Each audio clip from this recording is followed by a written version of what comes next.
Hello बच्चों, अवतल दर्पण में सिद्ध किया था R इक्वल टू 2F। तो आइए आज जो है कुछ मोटिवेशनल लाइन के द्वारा हम उत्तल दर्पण में सिद्ध करेंगे R इक्वल टू 2F।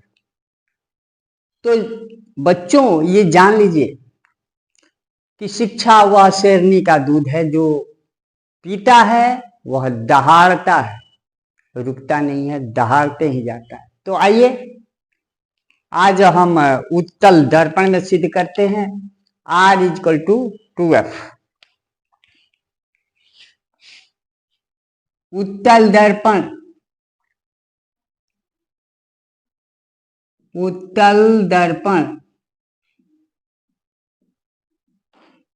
में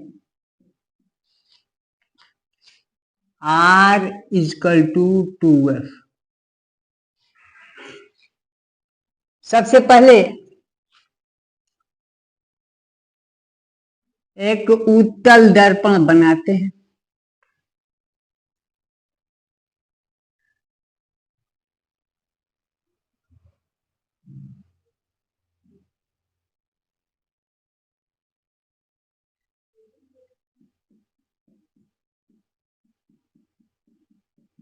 XY एक उत्तल दर्पण है। इसका ध्रुव P है और इसका केंद्र C है।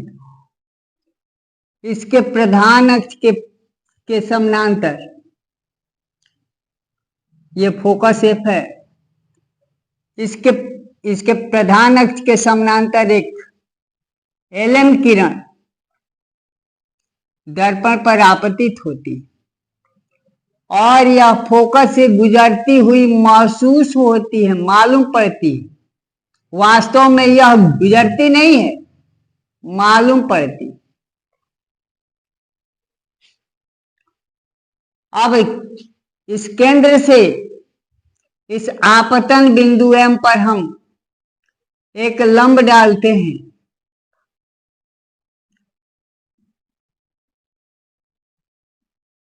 लंब डाल दिया तो यह जो है इसका नामकरण कर देते हैं S और इसका नामकरण देते हैं हम N।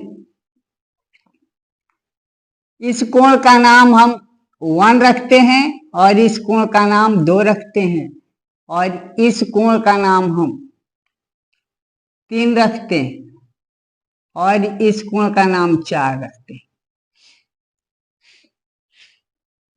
ठीक है, तो यहां पर हम देखें कि एंगल 1 और एंगल 2 ये दोनों इक्वल होगा। किस नियम के तहत होगा कि यह परावर्तन का नियम है कि आपतन कोण हमेशा परावर्तन कोण के बराबर होता है। इसलिए एंगल 2 यहां पर लिख देंगे, यहां एंगल 1 इक्वल एंगल 2, क्योंकि परावर्तन के नियम से हम जानते हैं, परावर्तन के नियम से।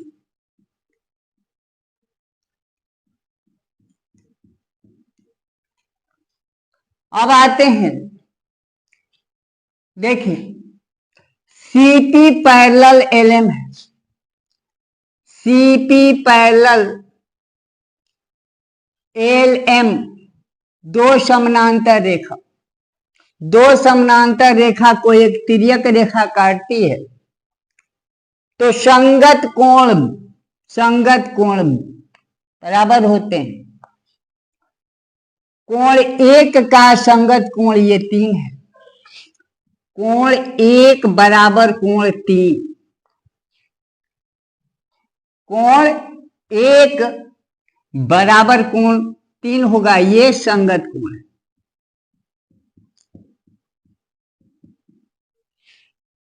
और 2 और 4 के बीच भी संबंध है। एंगल 2 और एंगल 4 के बीच संबंध है, क्योंकि 9th का ही यह थ्योरम है कि जब दो रेखाएं एक दूसरे को काटती हैं जब दो रेखाएं एक दूसरे को काटती हैं तो ये सम्मुख कोण बराबर होते हैं, सम्मुख कोण बराबर होते हैं। तो ये दोनों रेखाएं SF और MC एक दूसरे को काट रही हैं, तो एंगल 2 बराबर होगा एंगल 4 के। ये सम्मुख कोण है, सम्मुख कोण के द्वारा। अब यहां हम पाते हैं कि चूंकि एंगल 2 और एंगल 1 ये दोनों बराबर है, इसलिए 3 और 4 भी क्या होंगे, बराबर ही होंगे। अतः एंगल 3 बराबर एंगल 4 होगा, क्योंकि यह दोनों एंगल 1 और 2 के इक्वल है और यहाँ पर एंगल 2 और एंगल 1 जो है इक्वल है। अतः जो है एंगल 3 और एंगल 4 भी इक्वल ही हो। अब यहां जो ट्रायंगल हमारा बन रहा है, अब ट्रायंगल MFC में देखिएगा कि इस ट्रायंगल का 3 और 4 दो एंगल इक्वल है, इसलिए इसकी सम्मुख भुजाएं भी इक्वल होंगी, इसकी सम्मुख साइड भी इक्वल होंगी। इसलिए MF इक्वल टू हो गया FC, MF इक्वल टू हो गया FC। क्योंकि पिछले वीडियो में आप लोगों को हम विस्तृत जानकारी दिए हैं कि 9th के थ्योरम के द्वारा कि किसी त्रिभुज की दो कोण बराबर हो तो उनकी सम्मुख भुजाएं भी बराबर होती है। उस थ्योरम के द्वारा ये दोनों सम्मुख भुजा, कोण 3 का सम्मुख भुजा MF और कोण 4 का सम्मुख भुजा FC, ये दोनों इक्वल हो।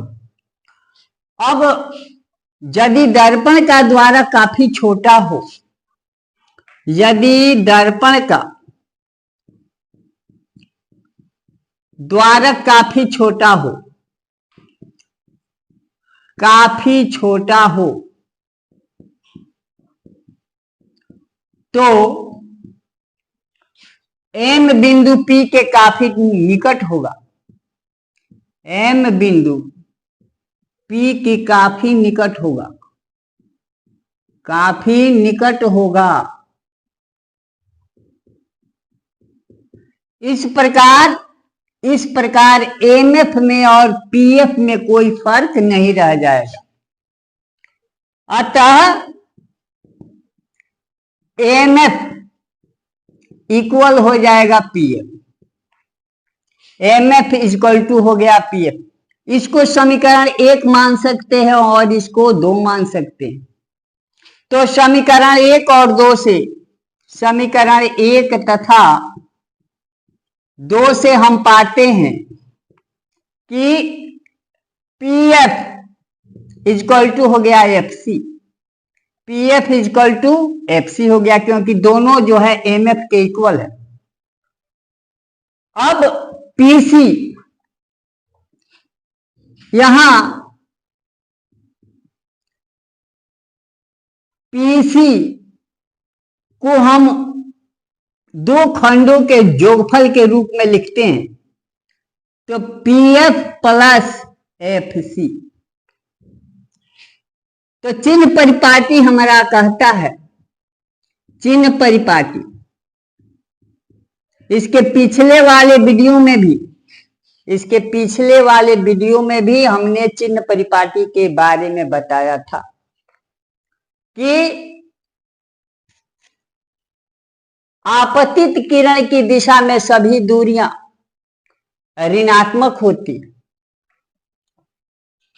तो चिन्ह परिपाटी से यहां P से C की दूरी को कहते हैं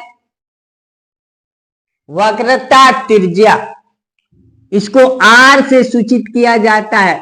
चूंकि यह आपतित किरण के विपरीत दिशा है, इसलिए पॉजिटिव होगा, धनात्मक होगा। तो इसके बदले में हम R लिख सकते हैं। और P से F, ध्रुव से फोकस की दूरी को फोकसांतर कहते हैं, फोकस दूरी, इसको छोटा f से से सूचित किया जाता है, इसका भी जो चिन्ह होगा वह धनात्मक ही होगा। तो इसको छोटा f लिख सकते हो। क्योंकि PF और FC दोनों इक्वल है, इसलिए भी इसको हम f लिख सकते हैं। इस प्रकार जो है हम पाते हैं कि R इक्वल टू 2f, जो कि हमको प्रूफ करना था और प्रूफ हो चुका है। लिख देंगे प्रूफ्ड। यह प्रश्न जो है 2 नंबर के लिए आता है, चाहे अवतल में आ जाए या उत्तल में आ जाए। तो मेरे प्यारे बच्चों, आज हम लोगों ने सिद्ध किया उत्तल में R इक्वल टू 2f। बस आप चाहें तो इसका स्क्रीनशॉट ले सकते हैं और इस पर आप लोग ध्यान देंगे, अच्छा से पढ़ेंगे। फिर मिलते हैं हम नए वीडियो के साथ।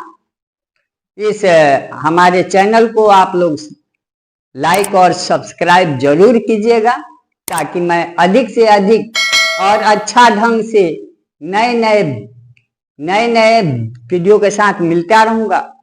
धन्यवाद।